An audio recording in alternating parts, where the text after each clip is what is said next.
السلام علیکم ورحمۃ اللہ وبرکاتہ۔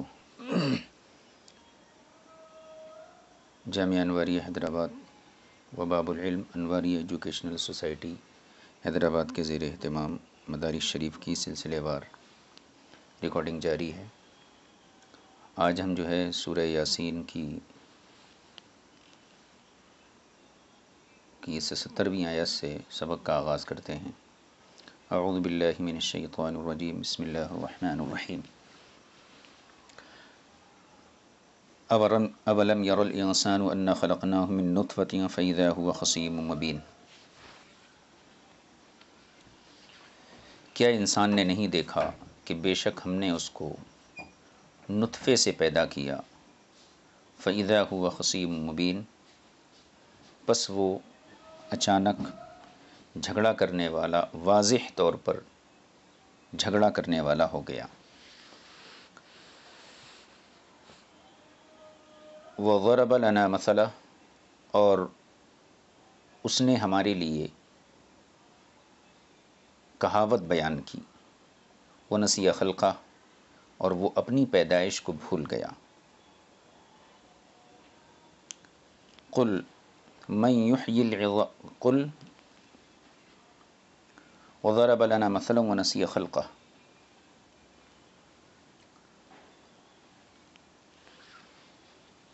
قال من یحیی العظام وہی رمیم، اور اس نے مثال بیان کرتے ہوئے کہا کہ کون ہے جو ہڈیوں کو دوبارہ زندہ کرے گا ان کے بوسیدہ ہونے کے بعد۔ قل، آپ فرما دیجئے، یحییھا الذی انشأھا اول مرہ، ان بوسیدہ ہڈیوں کو وہی دوبارہ زندہ کرے گا جس نے ان کو پہلی مرتبہ موجود کیا تھا۔ وہو بکل شیء، وہو بکل خلق علیم، اور وہ ہر مخلوق پر قادر ہے اور ہر بات کا جاننے والا ہے۔ الذی جعل لکم من الشجر الاخضر نارا، وہ وہی ہے جس نے تمہارے لیے سبز درخت سے آگ کو بنایا۔ فاذا انتم منہ توقدون، پس تم لوگ اس سے روشن کرتے ہو یا سلگاتے ہو۔ یہ میں نے ان آیتوں کا ترجمہ آپ کی خدمت میں عرض کیا، اب اس کی تفسیر کی طرف توجہ دیجیے۔ اولم یر الانسان انا خلقناہ من نطفہ، اس کا پس منظر یہ ہے کہ ابی بن خلف، اس نے اللہ تبارک و تعالیٰ کی قدرت کو، یعنی بعث بعد الموت کا انکار کرتے ہوئے اپنے ہاتھ میں ہڈی کو لیا، بوسیدہ ہڈی کو، پرانی ہڈی کو، اور اس کو خوب توڑا، ریزہ ریزہ کیا، اور وہ کہنے لگا یا محمد اتر اللہ یحیی ھذا بعد ما رمہ، اے محمد صلی اللہ علیہ وسلم، آپ کا کیا خیال ہے، کیا اللہ اس بوسیدہ ہڈی کو پھر سے دوبارہ زندہ کر سکتا ہے؟ تو حضور اکرم صلی اللہ علیہ وسلم نے جواباً ارشاد فرمایا نعم ویبعثک ویدخلک جہنم، اسے بھی دوبارہ زندہ کرے گا اور تجھے بھی زندہ کرے گا اور تجھے دوزخ میں داخل فرمائے گا۔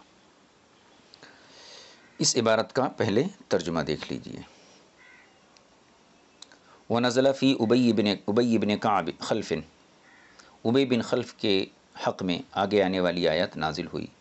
حین اخذ عظما بالیا، جب اس نے بوسیدہ ہڈی کو لیا، پکڑا، وجعل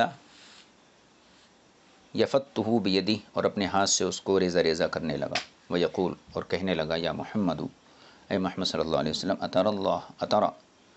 اتر اللہ یحیی ھذا بعد ما رمہ، آپ کا کیا خیال ہے، کیا اللہ اس ہڈی کو بوسیدہ ہونے کے بعد زندہ کر سکتا ہے؟ فقال رسول اللہ صلی اللہ علیہ وسلم نعم، حضور نے ارشاد فرمایا ہاں، وَيَبْعَثُكَ وَيُدْخِلُكَ جہنم، ہاں اس ہڈی کو بھی زندہ کرے گا اور تجھے بھی زندہ کرے گا اور تجھے دوزخ کے حوالے کرے گا۔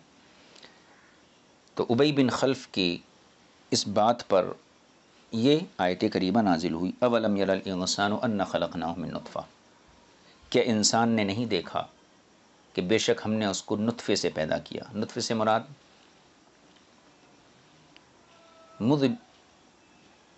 صفرة خارجة من الإحليل الذي هو قناة النجاسة، یعنی ہم نے انسان کو نطفے سے، نطفے کا معنی مرد کے عضو تناسل کے سوراخ سے نکلنے والے سفید پانی سے پیدا کیا۔ صاحب کتاب نے نطفے کا یہ ترجمہ کیا۔ الذی ہوا قناۃ النجاستی، جو کہ نجاست کی نالی ہے، یعنی نجاست کے بہنے کی جو نالی ہے اس سے نکلنے والے سفید اور ناپاک پانی سے ہم نے انسان کو پیدا کیا۔ فَإِذَا هُوَ خَصِيمٌ مُبِينٌ، پس وہ جھگڑا کرنے لگا واضح طور پر۔ مبین کا ترجمہ کی خصیم مبین، اس کا ترجمہ کیا گیا بین الخصومہ، یعنی کھلم کھلا وہ اللہ کی قدرت کو چیلنج کرنے لگا اور جھگڑا کرنے لگا۔ اے فہو علی مہانت اصلی و دناعت اولی، یعنی وہ اپنی اصلی خساست اور پیدائشی کمزوری اور ضعف کے باوجود یتصدی لمخاصمۃ ربہ، اپنے رب سے جھگڑا کرنے کے در پہ ہو گیا۔ وینکر قدرتہ علی احیاء المیت بعدما رمت، اور وہ انکار کرنے لگا اللہ کی اس قدرت کا کہ مردوں کو اللہ ان کی بوسیدہ ہونے کے بعد زندہ کرے گا۔ علی احیاء المیت بعدما رمت عظامہ، مردوں کو زندہ کرنے کی قدرت کا انکار کرنے لگا اس کے بعد کہ اس کی ہڈیاں بوسیدہ ہو جائیں گی۔ ثم یکون خصامہ فی الزم وصف اللہ، پھر اس کا یہ جھگڑا اس کا لازمی وصف بن گیا۔ وَأَلْصَقَ بِهِ، لازمی وصف بن گیا۔ لازمی وصف کا مطلب اس کی زندگی کا وہ ایک حصہ بن گیا، اب اس کی زندگی سے وہ ختم نہیں ہو سکتی، جہاں بیٹھیں گا وہ اسی قسم کی باتیں کریں گا۔ وَأَلْصَقَهُ بِهِ، اور وہ الزام اور وہ جھگڑا اس کے ساتھ مل گیا، چمٹ گیا۔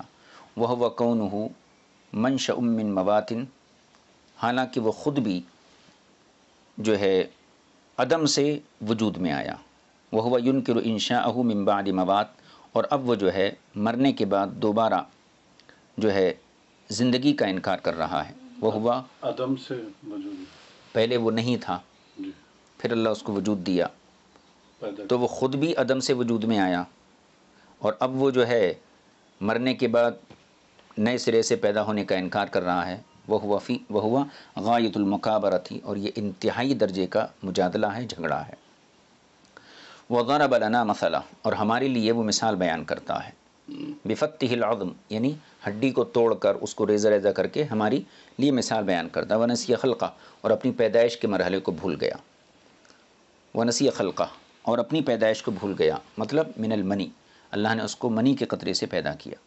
فَهُوَ أَغْرَبُ مِنْ إِحْيَاءِ الْعِظَامِ، یا إِحْيَاءِ الْعَظْمِ، تو منی سے پیدا کرنا یعنی قطرے سے پیدا کرنا یہ ہڈی کو زندہ کرنے سے زیادہ حیرت انگیز ہے۔ ایک ہڈی جو بوسیدہ ہو چکی تھی، پھر اسی کو اللہ دوبارہ زندہ کرے، اور ایک یہ ہے کہ انسان کو جو گوشت، پوست، ہڈی اور گوشت کا جو مجموعہ ہوتا ہے، اس کے اندر عقل ہے، دماغ ہے، اور ان ساری چیزوں کو اللہ تعالیٰ نے ایک قطرے سے نکالا، تو قطرے سے پیدا کرنا یہ زیادہ تعجب خیز ہے بنسبت اس کے کہ کسی بوسیدہ ہڈی کو زندہ کیا جائے، کہ وہ ہڈی تھی اس کو پھر سے ہڈی بنایا گیا، تو جو تھا وہی بنایا گیا، لیکن انسان تو اپنی پیدائش کے ابتدائی مرحلے میں ایک ناپاک قطرہ تھا، اور ناپاک قطرے سے اتنا ہوش مند اور توانا، تندرست اور صاحب عقل و فہم انسان کی پیدائش یہ زیادہ تعجب خیز ہے۔ المصدر مضاف الی المفعول، یہاں پر وَنَسِیَ خَلْقَهُ میں خلق یہ مصدر کے طور پر آیا ہے، اور اس کی اضافت مفعول کی طرف کی گئی ہے، یعنی ہو یہ ضمیر مفعول کی ہے، تو گویا مصدر کو مفعول کی طرف مضاف کر دیا گیا۔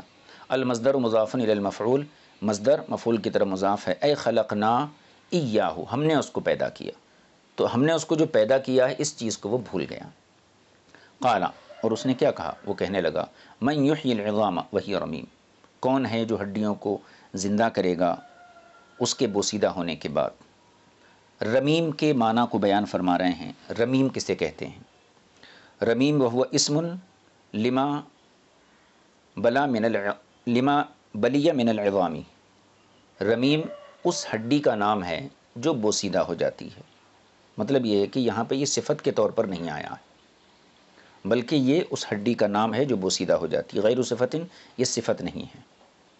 کررمتی والرفات ولہذا لم یؤنث، اور اسی وجہ سے اس کو مؤنث نہیں لایا گیا۔ اب حالانکہ دیکھیے تو ہیا مبتدا ہے، یہ مؤنث ہے، رمیم اس کی خبر ہے، رمیم اس کی خبر ہے۔ تو اگر یہ ہڈی کا نام نہیں ہوتا بلکہ صفت کے طور پر استعمال ہوتا اور رمیمہ آتا، مؤنث آتا، تو مبتدا مؤنث ہونے کے باوجود رمیم کا مذکر آنا اس بات کی علامت ہے کہ رمیم یہاں صفت کے طور پر نہیں آیا ہے بلکہ ہڈی کے نام کے طور پر آیا ہے۔ وَلِهَذَا لَمْ يُؤَنَّث، اسی لیے اس کو مؤنث نہیں لایا گیا۔ وَقَدْ وَقَعَ خَبَرًا لِمُؤَنَّثٍ، حالانکہ یہ مؤنث کی خبر واقع ہوا ہے، یہ مؤنث ہے، اس کی خبر آیا ہے، تو خبر جو ہے تذکیر، تانیث اور افراد، جمع اور تثنیہ، ان تمام باتوں میں جو ہے مبتدا کے مطابق ہونا چاہیے، لیکن یہاں نہیں ہے۔ اس سے یہ پتہ چلتا ہے کہ یہ صفت کے طور پر استعمال نہیں کیا گیا بلکہ اسم کے طور پر، نام کے طور پر استعمال کیا گیا ہے۔ اب یہاں پر ایک مسئلہ ہے، وقد وقع ومن يثبت الحیات فی العظام ویقول ان عظام المیتۃ نجسۃ لأن الموت یؤثر فیہا من قبل ان الحیات تحلها یتشبت بهذه الآیہ۔ علماء کا ایک طبقہ ہے جنہوں نے یہ موقف اختیار کیا ہے کہ مردار کی جو ہڈی ہوتی ہے وہ ناپاک ہوتی ہے، نجس ہوتی ہے، اور ان حضرات نے اپنے اس موقف پر اسی آیت کریمہ سے استدلال کیا ہے، اور وہ یوں کہتے ہیں کہ مردار کی ہڈیاں یہ ناپاک ہیں۔ کیوں؟ اس لیے کہ ان کے اندر موت اثر انداز ہوئی، موت نے اثر کیا، اور موت سے پہلے ان کے اندر زندگی تھی، لہٰذا جب کسی بھی جاندار کی روح پرواز کر جائے اور وہ مر جائے تو پھر ایسی صورت میں اس کی ہڈیاں جو ہیں یہ نجس ہو جاتی ہیں، نجس، ناپاک۔ لیکن یہ قول جو ہے احناف کے مخالف ہے۔ احناف کا مذہب یہ ہے کہ مردار کی ہڈی یہ پاک ہے۔ جن لوگوں نے مردار کی ہڈی کو نجس اور ناپاک بتایا انہوں نے اس آیت کریمہ سے استدلال کیا ہے کہ من یحیی العظام وہی رمیم۔ اس سے یہ پتہ چلتا ہے کہ ہڈیوں کے اندر بھی زندگی ہوتی ہے، اور جس میں زندگی ہوتی ہے اس میں موت بھی اثر کرتی ہے، لہٰذا موت اس کے اندر مؤثر ہوئی، اور روح کے نکلنے کے بعد جس حصے میں روح کا اثر ہوتا ہے وہ حصہ جو ہے مردار کا ناپاک قرار پاتا ہے، لہٰذا ہڈی بھی ناپاک ہوں گی مردار کی۔ البتہ احناف کے نزدیک مردار کی ہڈی یہ پاک ہے، اور اسی طریقے سے اس کے پٹھے ہیں، اس کے بال ہیں، وہ پاک ہیں۔ کیوں؟ احناف کا استدلال، دلیل یہ ہے کہ زندگی یہ ان چیزوں میں مؤثر نہیں ہوتی ہے، نہ بالوں میں، نہ پٹھوں میں، نہ ہڈیوں میں۔ جب زندگی اس میں مؤثر نہیں ہوتی ہے تو موت بھی مؤثر نہیں ہوگی، لہٰذا موت آنے کی وجہ سے ہڈی، بال اور پٹھوں کے اندر کوئی تبدیلی نہیں آئے گی بلکہ وہ پاک ہی رہیں گی۔ صاحب کتاب نے احناف کی طرف سے یہ دلیل پیش کی ہے کہ ہڈیاں پاک اس لیے ہیں کہ اس میں حیات نہیں ہوتی ہے، اور جس میں حیات نہیں ہوتی ہے اس میں موت اثر انداز نہیں ہوتی ہے، لہذا روح کے نکلنے سے ہڈی کی اپنی اصلی حالت پر کوئی فرق نہیں آئے گا، وہ پاک ہی رہیں گی۔ یہ ایک دلیل ہے جو صاحب کتاب نے احناف کے مذہب کی تائید میں پیش کی ہے، لیکن اس سے بہتر طریقہ یہ ہے کہ اس کو دلیل کو دوسرے انداز سے پیش کیا جائے جو ہمارے علماء نے بیان کیا ہے۔ وہ یہ کہ انسان کے اندر جہاں جہاں خون ہوتا ہے، یا حیوان کے اندر جہاں جہاں خون ہوتا ہے وہاں وہاں موت اثر انداز ہوتی ہے، اور جہاں خون نہیں ہوتا ہے وہاں موت اثر انداز نہیں ہوتی ہے۔ اب ہڈی ہے، بال ہیں، پٹھے ہیں، ان میں خون نہیں ہوتا ہے، ان میں دم مسفوح بہتا ہوا خون نہیں رہتا ہے۔ اب بہتا ہوا خون نہیں ہے، لہذا جو ہے ان کے اندر زندگی اور موت سے جو احکام بدلتے ہیں ان کا کوئی اثر واقع نہیں ہوگا۔ یہ طریقہ ہمارے علماء نے اختیار کیا ہے انسان مطلب ہڈی کی پاکی پر یا بال یا پٹھوں کی پاکی پر۔ اس کا ترجمہ کر لیجیے۔ وقد ومن یثبت الحیات فی العظام، اور جو لوگ ہڈیوں کے اندر زندگی کو ثابت کرتے ہیں اور وہ کہتے ہیں ویقول ان عظام المیتۃ نجست، کہ مردار کی ہڈیاں یہ نجس ہیں، وہ کیوں کہتے ہیں؟ ان کی دلیل لأن الموت یؤثر فیہا من قبل ان الحیات تحلها، کیونکہ موت ان ہڈیوں میں اثر انداز تھی، موت ان ہڈیوں میں اثر انداز ہوتی ہے، اثر کرتی ہے اور اپنا اثر چھوڑتی ہے، اس جہت سے کہ زندگی پہلے اس میں موجود تھی، جب موت آئی تو زندگی ختم ہو گئی اور موت نے اپنا اثر ظاہر کیا۔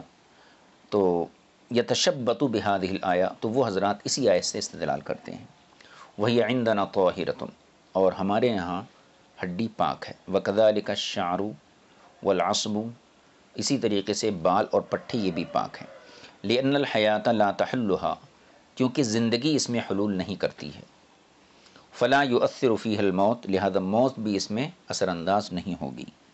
والمراد بإحیاء العظام فی الآیۃ، اب آیت کریمہ کی طرف توجہ کیجیے۔ قرآن کریم میں اللہ فرمایا قال من یحیی العظام وہی رمیم، کون ہڈیوں کو زندہ کرے گا؟ تو ہڈیوں کی زندہ کرنے کا کیا مطلب ہے؟ والمراد بإحیاء العظام، ہڈیوں کی زندہ کرنے کا مطلب یہ ہے آیت میں ردھا الی ما کانت علیہ، ہڈیوں کو اسی حالت پر پھیر دینا جس پر وہ تھی، یعنی ردۃً رطبہ، تر و تازہ اور رطوبت دار، فی بدن حی حساس، حساس زندہ بدن میں تر و تازہ کر کے لوٹا دینا، یہ احیاء عظام کا مطلب ہے۔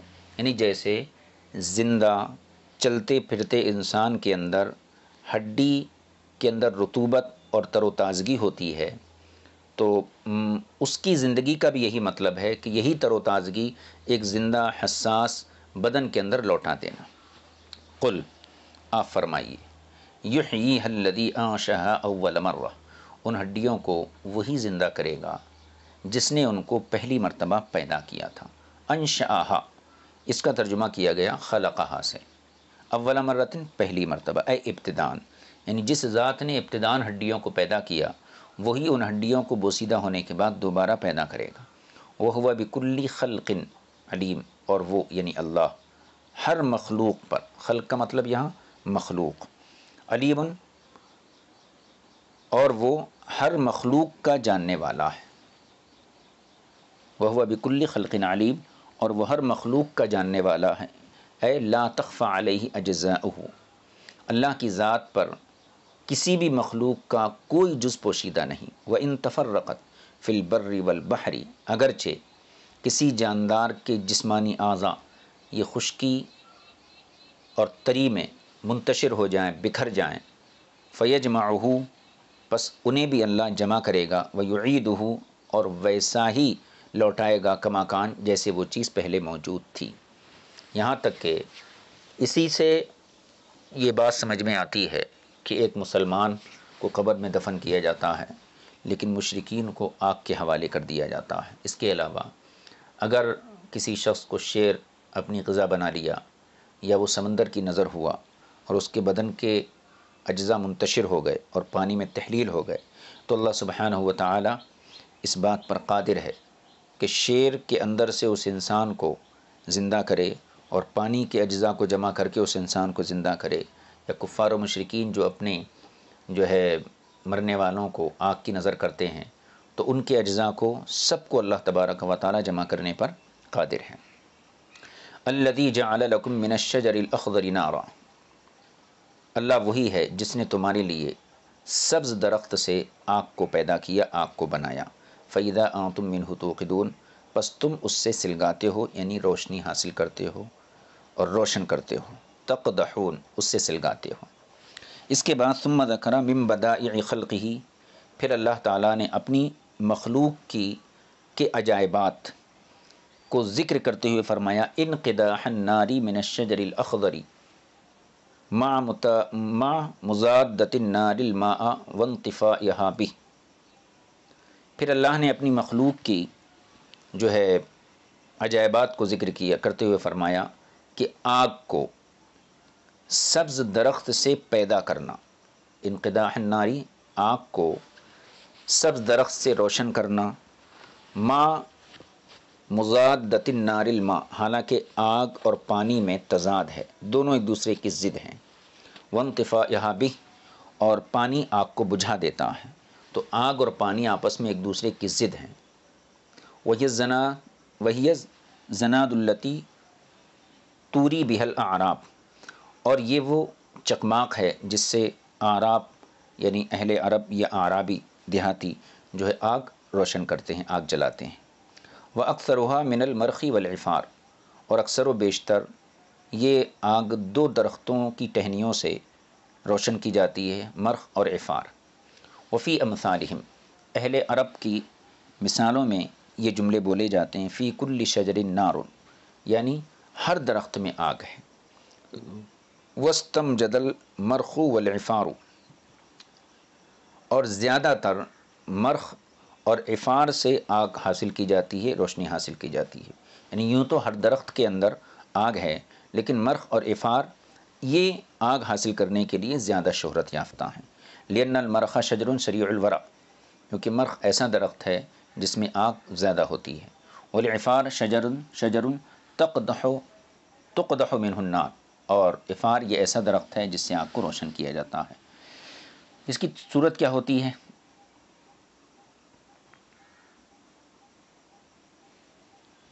یقطع الرجل منہا غصنین، ان دونوں درختوں سے ایک شخص جو ہے دو ٹہنیاں لیتا ہے، مثل مسواکین، مسواکوں کی طرح، وہما خضروان، اور دونوں ٹہنیاں ہری بھری ہوتی ہیں، اور اتنی ہری بھری، یقطر منہما الماء، ان سے پانی کے قطرے ٹپکتے رہتے ہیں۔ فیسحق المرخ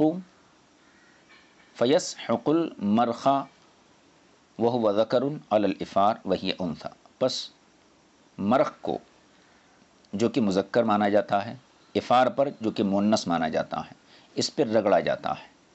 فتنقدح النار باذن اللہ، پس اللہ کے حکم سے آگ روشن ہو جاتی ہے۔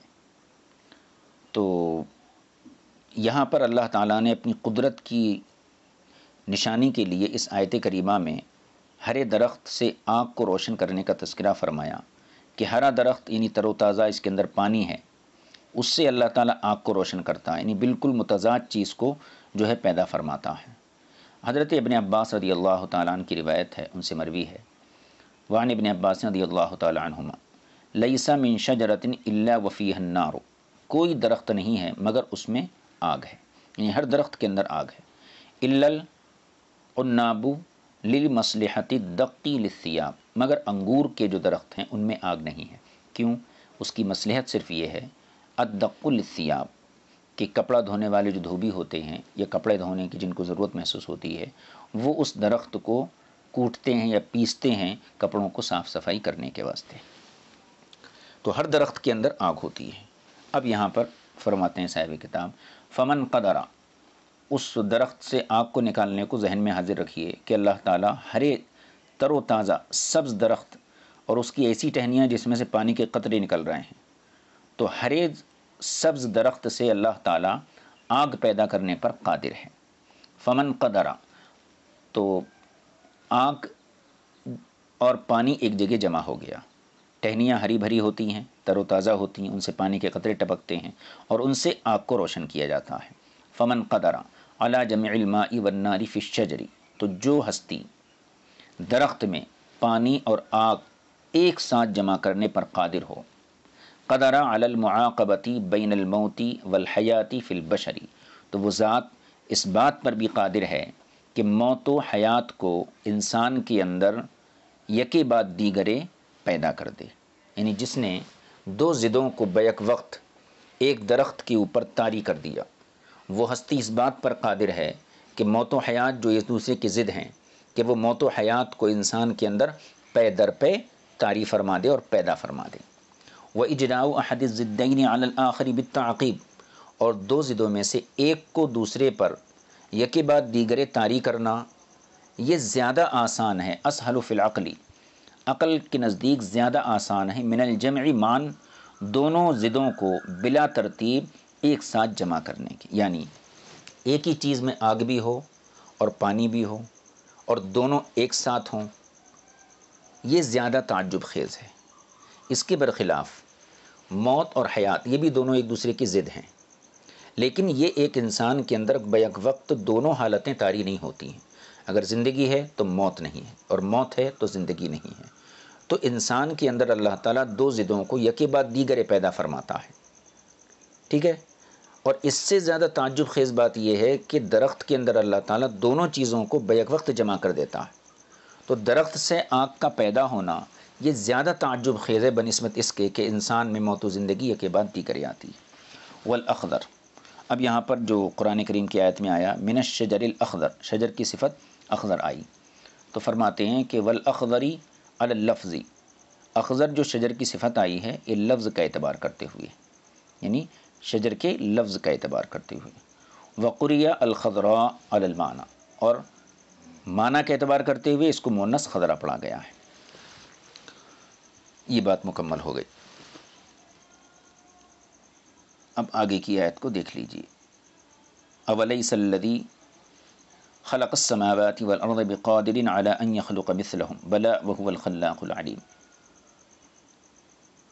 اولیس الذی، کیا ایسا نہیں ہے کہ جس نے زمین اور آسمان کو پیدا فرمایا وہ اس بات پر قادر ہو کہ انہی کی طرح مخلوق پیدا فرمائے؟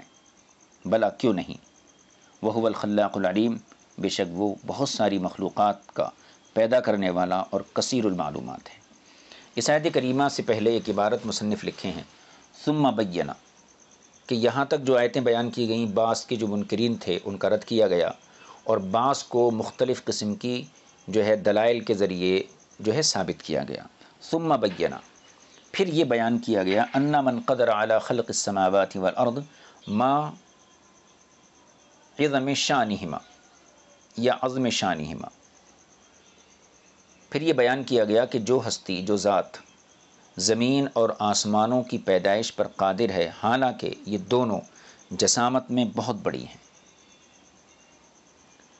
فہو علی خلق الاناسی، تو وہ انسانوں کے پیدا کرنے پر اقدر و زیادہ قادر ہوگا۔ بقولی تعالیٰ، اس چیز کو اللہ نے آگے آنے والی آیت کے ذریعے بیان فرمایا۔ اولیس الذی خلق السماوات والارض، کیا وہ ذات جس نے زمین و آسمان کو پیدا کیا اس بات پر قادر نہیں ہے کہ انہی کے مثل دوسری مخلوق کو پیدا کرے؟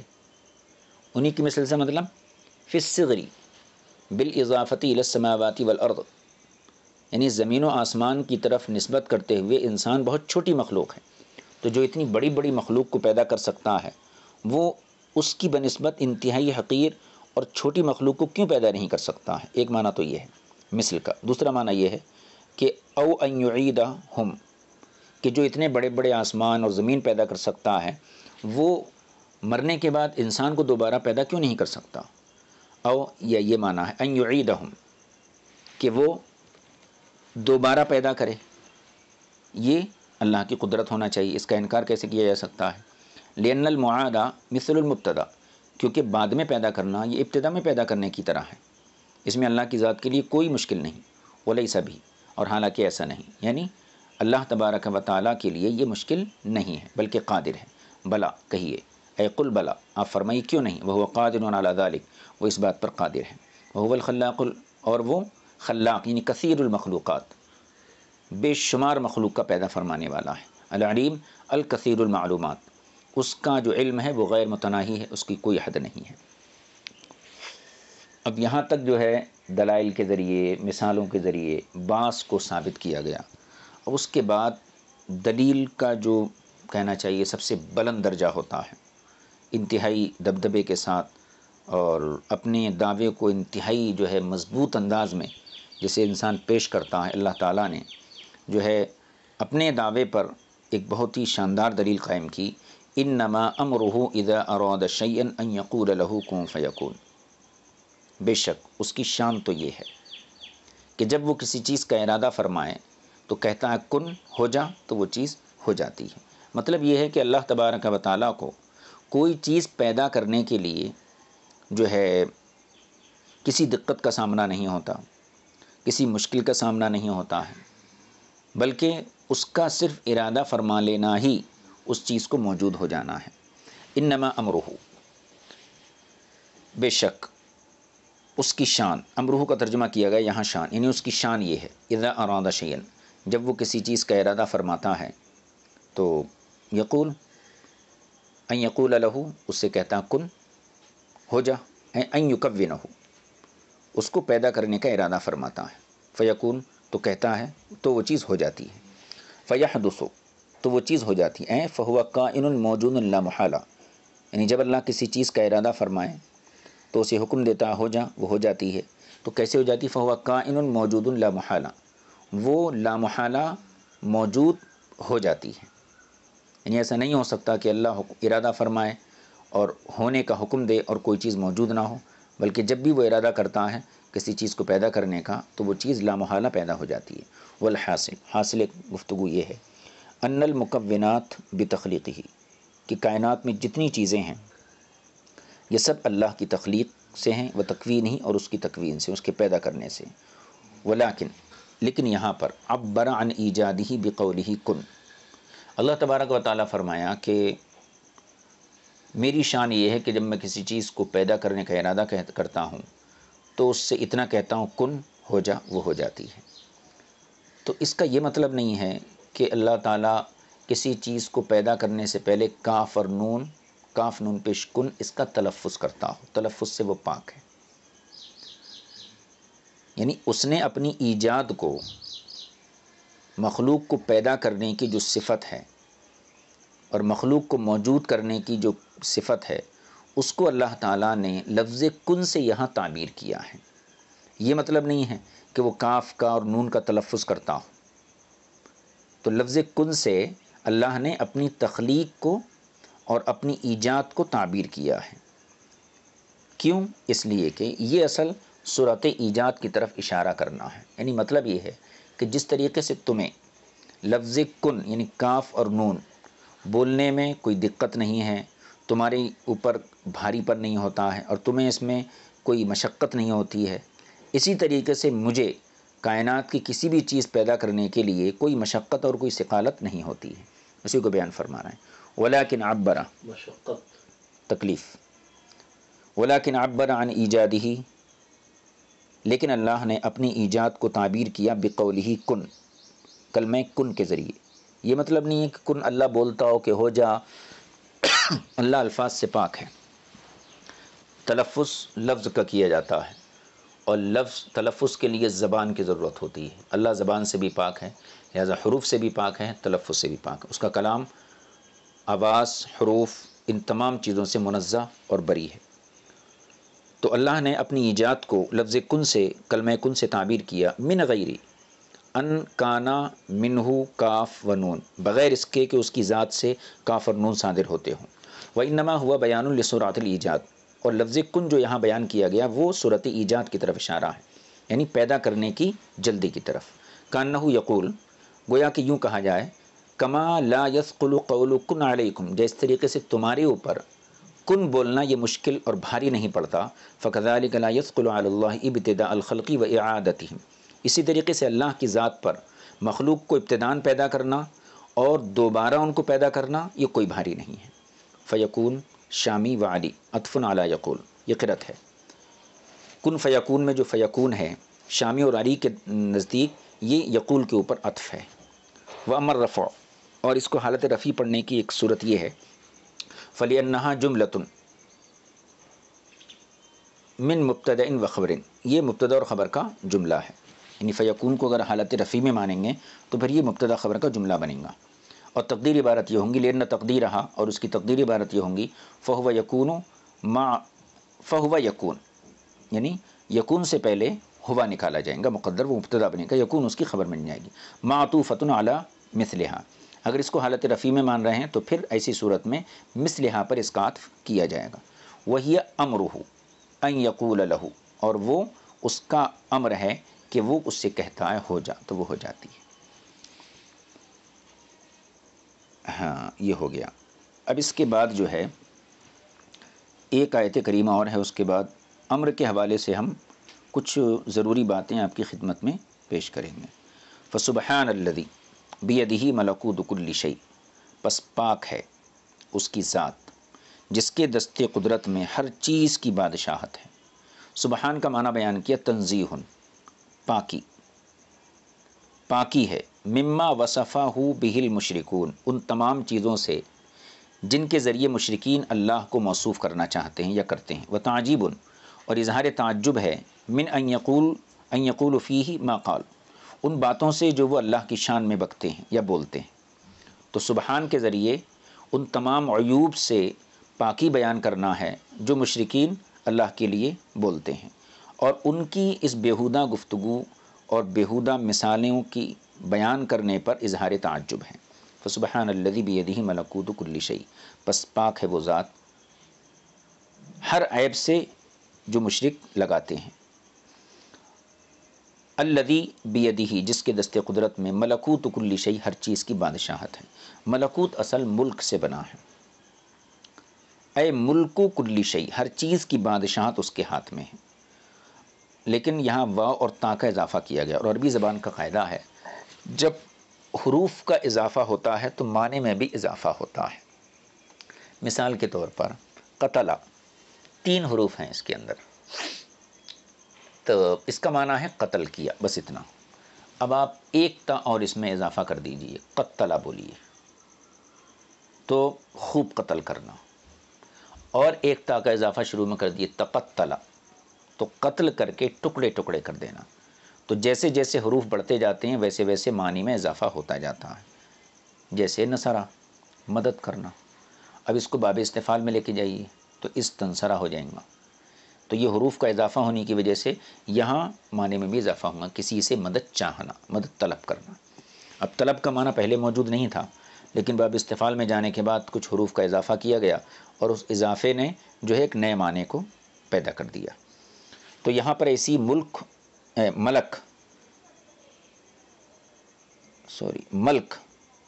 کے اندر اضافہ کیا گیا واو اور تا کا، تو اس سے معنی میں بھی اضافہ ہوگا، یعنی مبالغے کا معنی پیدا ہوگا۔ وزیادۃ الواوی والتاء للمبالغۃ، اور ملکوت میں واو اور تا کی جو زیادتی مبالغے کے لیے ہے، یعنی ہر چیز پر اس کی مکمل بادشاہت ہے، یعنی ہوا مالک کل شیء، وہ ہر چیز کا مالک ہے، وإلیہ ترجعون، اور اسی کی طرف تمہیں پلٹ کر جانا ہے۔ ای تعادون بعد الموت بلا فوت، موت کے بعد اسی کی بارگاہ میں اسی کی طرف پلٹنا ہے بلا فوت، اور اس سے تم پیچھے نہیں ہٹ سکتے۔ ان کو یہ چاہے کہ نہیں میں مرنے کے بعد اللہ کے پاس نہیں جاتا ہوں، تو ویسا کرنے پر قادر نہیں ہے۔ اللہ نے فیصلہ کر دیا وإلیہ ترجعون، تمہیں سب کو اس کے پاس جانا ہے۔ ترجعون یہ یعقوب کی قرأت ہے، قال علیہ الصلاۃ والسلام۔ اب یہاں سے کچھ حدیثیں ہیں جو سورہ یاسین کی فضیلت کے حوالے سے صاحب کتاب نے یہاں نقل کی ہیں۔ حضور صلی اللہ علیہ وسلم نے فرمایا ان لکل شیء قلبا، ہر چیز کا ایک دل ہوتا ہے، وان قلب القرآن یاسین، اور قرآن کا دل جو ہے یہ سورہ یاسین ہے۔ من قرأ یاسین یرید بہا وجہ اللہ، جو یاسین کو محض اللہ کی رضا کے لیے پڑھے تو غفر اللہ لہ، اللہ اس کی گناہ معاف فرماتا ہے، واعطی من الاجر، اور اسے اجر عطا فرماتا ہے اتنا، کانما قرأ القرآن اثنتین وعشرین مرہ، اتنا اجر دیتا ہے جیسے کہ کسی نے 22 مرتبہ قرآن کی تلاوت کی ہو۔ تو ایک مرتبہ سورہ یاسین پڑھنے سے 22 مرتبہ تلاوت قرآن کا ثواب اللہ عطا فرماتا ہے۔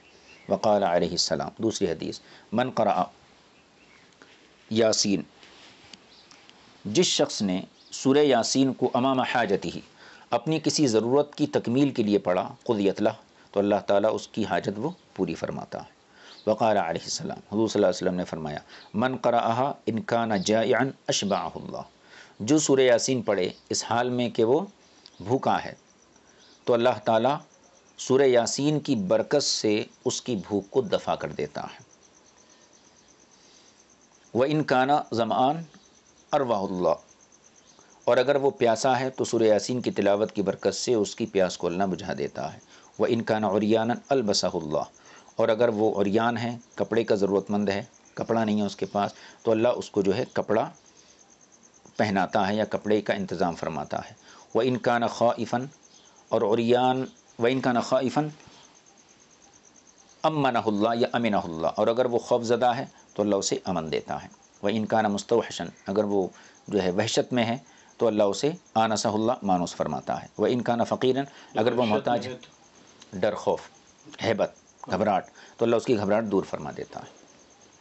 وَإِن كَانَ فَقِيرًا أَغْنَاهُ اللَّهُ، اور اگر وہ فقیر محتاج ہے تو اللہ اسے غنی کر دیتا ہے۔ وَإِن كَانَ فِي السِّجْنِ أَخْرَجَهُ اللَّهُ، اگر وہ قید میں یا جیل میں ہے تو اللہ اسے آزاد فرما دیتا ہے۔ وَإِن كَانَ أَسِيرًا خَلَّصَهُ اللَّهُ، اور اگر وہ کسی شخصی قید میں ہے، جیل تو حکومت کی طرف سے ہوتی ہے اور شخصی قید بھی ہوتی ہے، جیسے کڈنیپ وغیرہ کیا جاتا ہے کہ اس میں شخصی طور پر کوئی گینگ ہوتا ہے، وہ کسی کو جو ہے کڈنیپ کر لیتا ہے، تو شخصی قیدی ہے، جب بھی اللہ اسے آزادی عطا فرماتا ہے۔ وَإِن كَانَ ضَالًّا هَدَاهُ اللَّهُ، اور اگر وہ گمراہ ہیں تو اللہ اسے راستہ، گمراہ سے مراد یہاں عقیدے کی گمراہی نہیں ہے بلکہ راستے کی گمراہی ہے، یعنی کسی سفر پہ جانا ہے، راستہ بھٹک گئے تو سورہ یاسین کی برکت سے اللہ اس کو صحیح راستہ عطا فرماتا ہے۔ وَإِن كَانَ مَدْيُونًا قَضَى اللَّهُ، اور اگر وہ قرض میں ڈوبا ہوا ہے تو اللہ اس کے قرض کو، قضى اللہ دینا من خزائنہ، تو اپنے خاص خزانوں سے اس کے قرض کا اہتمام فرماتا ہے۔ یہ سورہ یاسین کی فضیلت کے حوالے سے چند حدیثیں صاحب کتاب نے یہاں نقل کی۔ اب آگے فرما رہے ہیں وَتُدْعَى الدَّافِعَةُ، سورہ یاسین کے کچھ اور نام بھی، ان میں سے ایک نام الدافعہ ہے، یعنی مصیبتیں دفع کرنے والی، ہلاکتیں دفع کرنے والی، بیماریاں دفع کرنے والی، محتاجی دفع کرنے والی، تمام برائیوں کو دفع کرنے والی صورت ہے، یہ دور کرنے والی، ہلاکتیں دفع کرنے والی کا مطلب تباہیاں، بربادیاں۔ والقاضیہ، اور حاجتیں پورے کرنے والی، تدفع عنہ کل سوء، اور اللہ تعالیٰ اس کے ذریعے سے ہر برائی کو دور فرماتے ہیں، وتقضی لہ کل حاجہ، اور ہر ضرورت پوری کی جاتی ہے۔ یہ سورہ یاسین کی الحمدللہ تفسیر مکمل ہو گئی۔ اب یہاں پر ایک بات جو قابل توجہ ہے، میں پہلے اس مضمون کو مکمل کر دیا تاکہ تفسیر یہ نامکمل نہ رہ سکے، لیکن کہ ضروری چیز جو ہے انما امرہ اذا اراد شیئا ان یقول له کن فیکون کے حوالے سے فائدے کی غرض سے آپ کی خدمت میں حاضر کی جاتی ہے، وہ یہ اللہ تعالیٰ کی تخلیق کے دو پہلو ہیں، ایک امر اور دوسرا پہلو ہے خلق۔ جیسے قرآن کریم میں ایک دوسرے مقام پہ الا لہ الخلق والامر، خلق بھی اسی کے لیے ہے اور امر بھی اسی کے لیے ہے۔ خلق اور امر میں کیا فرق ہے؟ یہاں پر جو آیت ہے اس میں امر کا تذکرہ ہے، انما امرہ اذا اراد شیئا ان یقول له کن فیکون، یہاں امرن، جب اللہ کسی امر کا ارادہ فرماتا ہے، اور دوسری آیتوں میں خلق کا لفظ آتا ہے، جیسے اوپر ہی آیا اولیس الذی خلق السماوات والارض، تو اللہ کی تخلیق کا، کائنات کو جو اللہ نے پیدا کیا ہے، اس کا ایک طریقہ تو امر ہے، ایک طریقہ خلق ہے، دونوں میں فرق کیا ہے؟ فرق یہ ہے کہ اللہ تبارک و تعالیٰ، پہلے یہ عقیدہ ذہن میں رکھیں، کسی چیز کو پیدا کرنے کے لیے اللہ تعالیٰ نہ زمانے کا محتاج ہے، نہ میٹیریل کا محتاج ہے، نہ وقت کا محتاج ہے، نہ معاون اور مددگاروں کا محتاج ہے، تنہا بغیر کسی کی مدد کے، نہ زمانے کی مدد چاہیے اور نہ میٹیریل کی مدد چاہیے، وہ ہر چیز پیدا کرنے پر قادر ہے، لیکن اس نے اپنی تخلیق میں یہ سنت جاری رکھی ہے، کچھ چیزوں کو بلا واسطہ براہ راست پیدا فرمایا ہے، کچھ چیزوں کو بالواسطہ پیدا فرمایا ہے، تو جن کو بالواسطہ میٹیریل کے ذریعے پیدا کیا ہے وہ خلق کہلاتا ہے، اور جس کو وداؤٹ میٹیریل یعنی براہ راست پیدا کیا ہے وہ امر کہلاتا ہے۔ ایک چیز ہو گئی، تو عالم امر وہ چیزیں ہیں جن کو اللہ نے بلا واسطہ پیدا فرمایا، وہاں لفظ کن سے تعبیر کیا جاتا ہے، اور عالم امر وہ چیزیں ہیں جن کو، عالم خلق وہ چیزیں ہیں جن کو اللہ تعالیٰ نے، کہنا چاہیے میٹیریل سے پیدا کیا ہے، جیسے زمین اور آسمان۔ ایک فرق ہو گیا۔ دوسرا فرق یہ ہے کہ عالم امر کی، آسمان اور زمین دونوں بھی میٹیریل سے پیدا کیا ہے، جی، تو پھر وہ جو بغیر مٹیریل کے پیدا کیے گئے تو جنت انسان میں چلنا بہت سی چیزیں ہیں، فرشتے ہیں، انسانوں کی روحیں ہیں، تو وہ بھی حضور تو کا نور ہے۔ آسمانوں میں ہے نا؟ آسمان الگ چیز ہے، الگ مخلوق ہے، جی آسمان الگ مخلوق ہے، زمین الگ مخلوق۔ تو ایک مخلوق وہ ہے جو عالم خلق سے تعلق رکھتی ہے، زمین، آسمان، انسان، ہمارا جسمانی وجود، جی پہاڑ، پودے، یہ سب عالم خلق سے وابستہ ہیں۔ چرندے پرندے ہاں، درندے یہ سب سب، جی اور کچھ چیزیں عالم امر سے تعلق رکھتی ہیں۔ عالم امر کی جو چیزیں ہیں ان میں جو ہے میٹیریل نہیں ہوتا ہے، تو ایک فرق تو یہ، عالم خلق میں میٹیریل ہوتا۔ دوسرا فرق، عالم امر کی چیزوں کے لیے اللہ تعالیٰ نے وقت نہیں لیا، عالم خلق کے لیے اللہ نے وقت لیا ہے۔ وقت کا محتاج نہیں ہے، لیکن اس کا نظام ہے۔ یہ زمین و آسمان کو اللہ تعالیٰ 2 دن میں پیدا کیا، مثلا فَقَضَاهُنَّ سَبْعَ سَمَاوَاتٍ فِي يَوْمَيْنِ، قرآن میں ہے۔ 7 آسمانوں کو اور 7 زمینوں کو اللہ 2 دن میں پیدا کیا۔ حالانکہ 2 دن کا وہ محتاج نہیں ہے، لیکن اس کا ایک نظام ہے کہ جو چیزیں عالم خلق سے ہیں وہ بلا واسطہ ہیں، وداؤٹ مٹیریل ہیں، اور جو چیزیں عالم امر سے ہیں ان کے لیے وسائل کی ضرورت نہیں ہے، ان میں زمانہ نہیں لیا گیا، ان میں میٹیریل نہیں لیا گیا۔ اور جو عالم خلق سے ہیں اس میں زمانہ بھی ہوا اور میٹیریل بھی ہوا۔ انسان ماں کے پیٹ سے ایک مرحلہ وار طریقے سے پیدا ہوتا ہے، 40 دن نطفہ رہتا ہے، پھر بستہ خون بنتا ہے، پھر گوشت کا لوتھڑا بنتا ہے، پھر اس پہ جو ہے ہڈیاں چڑھائی جاتی ہیں، پھر 40 دن کے بعد روح ڈالی جاتی ہے، پھر اس کے ایک مدت کے بعد زمین پہ تشریف لاتا ہے انسان۔ تو یہ جو وقت لیا جا رہا یہ عالم خلق ہے۔ جی پھر سے میں اس کو عرض کر دوں، عالم امر کی چیز بلا واسطہ اور اس میں وقت نہیں ہے، عالم خلق کی چیز بالواسطہ اور اس میں وقت ہے۔ اب یہاں پہ یہ دیکھنا ہے، جو چیزیں عالم امر سے ہیں وہ اپنے کام کاج کے لیے، اپنی مصروفیت کے لیے وقت کی محتاج نہیں ہوتی ہیں، اور جو چیزیں عالم خلق کی ہیں وہ اپنے کام کاج کے لیے وقت کی محتاج ہوتی ہیں۔ اتنی بات ہو گئی۔ اب ایک مخلوق درمیان کی ہے، جنات، جنات شیاطین جس کو ہم بول سکتے ہیں۔ شیاطین کے اندر عالم خلق ہے، شیاطین عالم خلق سے ہیں، عالم امر سے نہیں ہیں۔ انسانوں کی روحیں یہ عالم امر سے ہیں، تمام انسانوں کی روحیں، فرشتے عالم امر سے ہیں، حضور کا نور عالم امر سے ہے، جنات، شیاطین اور باقی ساری چیزیں عالم خلق سے ہیں۔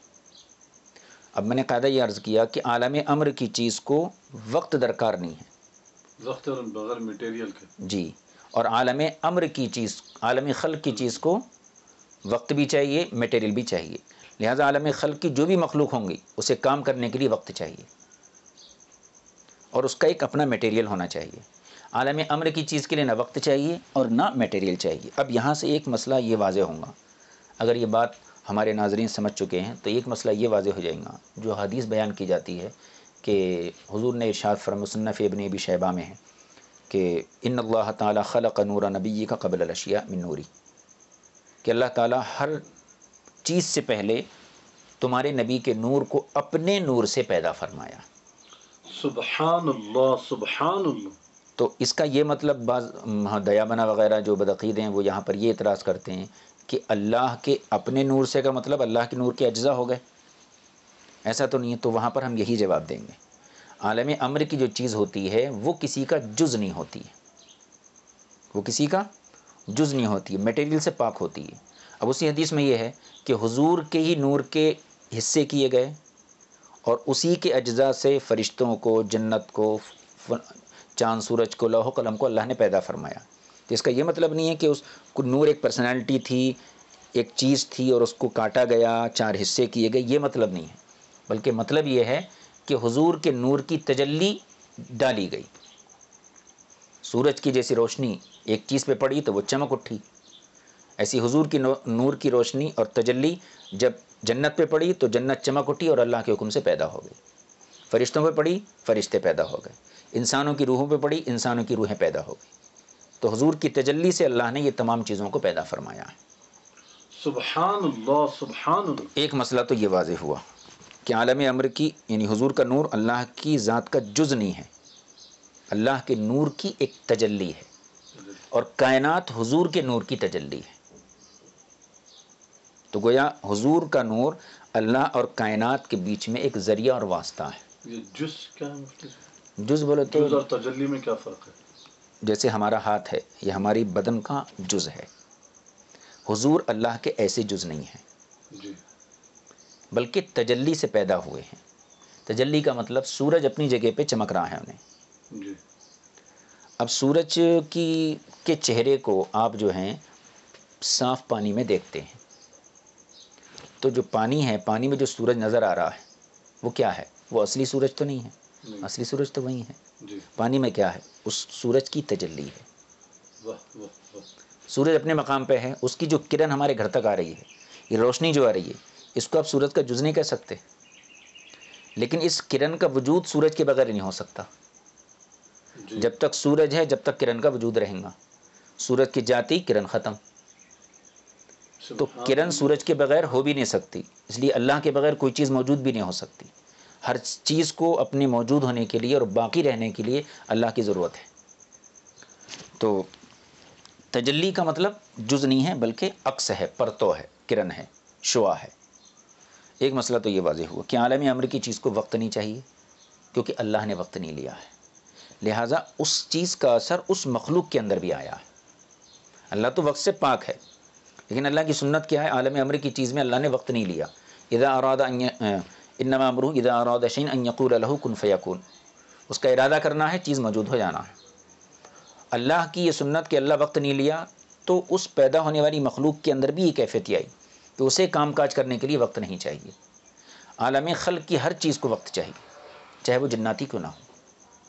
ایک جن کو یہاں سے وہاں تک جانے کے لیے وقت چاہیے نہیں چاہیے، لیکن روح کو وقت نہیں چاہیے۔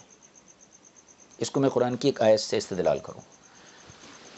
ہاں، حضرت سلیمان علیہ السلام کے دربار میں جب یہ بات پیش آئی، ایکم یأتینی بعرشہا قبل ان یأتونی مسلمین، تو ایک جن اٹھا، قال عفریت من الجن، جن تھا وہ، اس نے کہا میں تخت لا سکتا ہوں۔ پوچھا کتنی دیر میں؟ قبل ان تقوم من مقامک۔ اس کے دو معنی کر سکتے ہیں، آپ کی مجلس برخاست ہونے سے پہلے، آپ کا دربار ختم ہونے سے پہلے، یا آپ کے بیٹھنے سے پہلے، بیٹھ کے کھڑے ہونے سے پہلے۔ یہاں بیٹھے ہیں تو آپ کے کھڑے ہونے سے پہلے میں لا کے دے دوں گا۔ تو اسی معنی کو لے لیجیے آپ، بیٹھ کے انسان کو کھڑے ہونے میں کچھ تو وقت لگے گا، 2 سیکنڈ، 1 سیکنڈ تو لگیں گا، 1 سیکنڈ سے آدھا سیکنڈ تو لگیں گا، وقت لگا نہیں لگا؟ تو ایک جن نے کیا کہا؟ مجھے اتنا وقت چاہیے، لیکن دوسری طرف ایک اللہ کا ولی بیٹھا ہوا تھا، اس نے کہا قال الذی عنده علم من الکتاب انا آتیک بہ قبل ان یرتد الیک طرفک، میں آپ کے پاس وہ تخت پلک جھپکنے سے پہلے لا سکتا ہوں۔ اوہ، پلک جھپکنے میں بھی کچھ وقت لگتا ہے، لیکن انہوں نے کیا کہا کہ میں پلک جھپکنے سے پہلے لا سکتا ہوں، اور انہوں نے لا کے حاضر بھی کر دیا۔ سلیمان علیہ السلام کا پلک جھپکا بھی نہیں تھا۔ واہ، سبحان اللہ سبحان اللہ۔ ایک ولی کے اندر جو مطلب اپنی روح کو عبادت سے اور ریاضت سے اور اپنے جو ہے مرشد یا شیخ کی نگاہ ولایت سے جس کی روح پاکیزہ ہو جاتی ہے، اس کی طاقت شیاطین سے زیادہ ہوتی ہے۔ اور یہ کیوں ہوتی ہے؟ اب یہاں سوال یہ ہے کہ جن کو تخت لانے کے لیے وقت چاہیے، لیکن ولی کو تخت لانے کے لیے وقت درکار کیوں نہیں ہے؟ وجہ یہی ہے، انسان کی جو روح ہے وہ عالم امر سے ہے، ہائے ہائے ہائے، اور کیا بات۔ جنات کو اللہ نے عالم خلق سے پیدا کیا ہے، اور عالم خلق کی چیز جو ہے اس کو وقت چاہیے۔ اسی سے یہ بھی عقیدہ آپ ثابت کر سکتے ہیں، حضور صلی اللہ علیہ وسلم بیک وقت اپنی پوری امت کا مشاہدہ فرماتے ہیں اپنی جگہ پہ رہتے ہوئے۔ آپ کو وہاں سے دیکھنے کے لیے کہیں جانے کی ضرورت نہیں ہے، کیونکہ روح کے لیے، انسانی روح کے لیے دور و نزدیک کے مرحلے ایک ہی ہوتے ہیں، اسے نہ کوئی چیز دور ہے نہ کوئی چیز قریب ہے۔ یہی وجہ ہے کہ آپ اس کو یوں سمجھیے کہ حضرت یوسف علیہ السلام کو جب کنویں میں ان کے بھائیوں نے ڈالا تھا تو جبریل امین سدرہ پہ تھے، 6 آسمان سے سدرہ شروع ہوتی ہے، 7ویں پہ ختم ہوتی ہے، وہاں سے ڈالنے کے بعد چلے، وہاں سے یوسف علیہ السلام کو ڈال دیا، اس کے بعد جبریل علیہ السلام وہاں سے چلے تھے، اور نیچے گرنے سے پہلے انہوں نے پروں پہ لے لیا. سبحان اللہ سبحان اللہ. تو کیا وقت لگا ہی نہیں ان کو؟ حضور صلی اللہ علیہ وسلم ایک حدیث پاک ہے، اس کے الفاظ تو مجھے یاد نہیں، اس کا مضمون ذہن میں ہے کہ انی لاجد ریح جبریل، اتنے الفاظ ہیں او کما قال. حضور فرماتے ہیں کہ جب جبریل سدرہ سے اترنے کا ارادہ کرتے ہیں تو میں ان کی خوشبو محسوس کر لیتا ہوں. اوف، ابھی اترے نہیں، اترنے کا ارادہ کرتے ہیں تو میں ان کی خوشبو کو محسوس کر لیتا ہوں. سبحان اللہ سبحان. تو یہ مضمون انشاءاللہ ہمیں بہت سارے عقائد میں اور اہل سنت کے عقائد میں مفید ثابت ہوں گا. یا غوث اعظم ہم یہاں سے پکار رہے ہیں، ہم لوگ پوچھتے ہیں وہاں سے کیسا سنتے، تو ان کو یہ سمجھنے کی ضرورت ہے کہ انسان کی جو روح ہے وہ عالم امر سے ہے. دور سے سننے کے لیے اس کے لیے کوئی پردہ نہیں ہوتا ہے، کوئی حجاب نہیں ہوتا ہے. اور اس کو اور واضح طریقے سے دیکھیں تو خواب کی مثال ہے. جب انسان نیند میں خواب دیکھتا ہے تو لمحے میں امریکہ پہنچ جاتا ہے، سعودی پہنچ جاتا ہے، بعض نیک لوگ جو مکہ مکرمہ پہنچ جاتے ہیں، اور جیسے ہی آپ اس کو ہلائیے فوری حاضر ہو جاتا ہے. کیا بات. تو کب گیا انہیں، کب آیا؟ تو روح کو چلنے کے لیے وقت نہیں چاہیے، اور ایک روح ایک وقت میں کئی کام کر سکتی ہے. اوہ، انسان کی روح، کیونکہ وہ عالم امر سے ہے. اس کو بہت آسانی سے سمجھ سکتے ہیں. ہمارے بدن میں ایک ہی روح ہے، یہی روح دیکھتی ہے، یہی چلتی ہے، اور یہی روح سوچتی ہے، سمجھتی ہے. یہ روح کسی کو مارتی ہے، سارے کام ایک ہی روح کرتی ہے. اس سے یہ بھی سمجھ میں آیا کہ اللہ تعالیٰ بیک وقت بے شمار کام کر سکتا ہے، کہ جب اس کی مخلوق کے اندر یہ طاقت ہے کہ بیک وقت وہ کئی کام کر سکتی ہے. ہمیں جو دنیا میں سننے کے لیے، چلنے کے لیے جو وقت لگتا ہے وہ اس جسم کی وجہ سے لگتا ہے.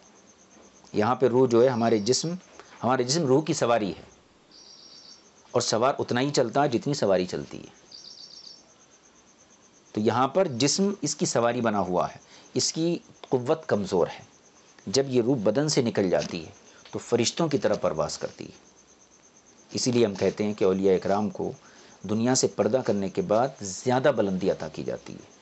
تو جو ولی دنیا میں مردہ زندہ کر سکتا تھا وہ دنیا سے جانے کے بعد اس سے بڑی کرامت دکھا سکتا ہے. بے تو شک. اس چیز کو سمجھنے کی ضرورت ہے. بہرکیف اللہ رب العزت قادر مطلق ہے، وہ وقت یا زمانے یا میٹیریل کا محتاج نہیں ہے، لیکن اس نے یہ سنت قائم کی ہے کہ کچھ چیزوں کو براہ راست پیدا کیا ہے، ان کو عالم امر کہتے ہیں، اور کچھ چیزوں کو بالواسطہ میٹیریل سے وقت لے کر پیدا کیا ہے، ان کو عالم خلق بولتے ہیں. اور ان دونوں چیزوں کو اللہ رب العزت نے اپنی ذات کی طرف منسوب کیا ہے. الا لہ الخلق والامر تبارک اللہ احسن الخالقین. خبردار، عالم امر بھی اسی کا ہے، عالم خلق بھی اسی کا ہے، اور وہ کتنا بہترین اور خوبصورت چیزوں کو پیدا فرمانے والا ہے. اللہ رب العزت سے دعا اللہ تعالی ہمیں اور تمام ناظرین کو قرآن کریم سمجھنے کی توفیق عطا فرمائے. وصلی اللہ علیہ نبی کریم وآلہ وصحبہ اجمعین والحمد للہ رب العالمین.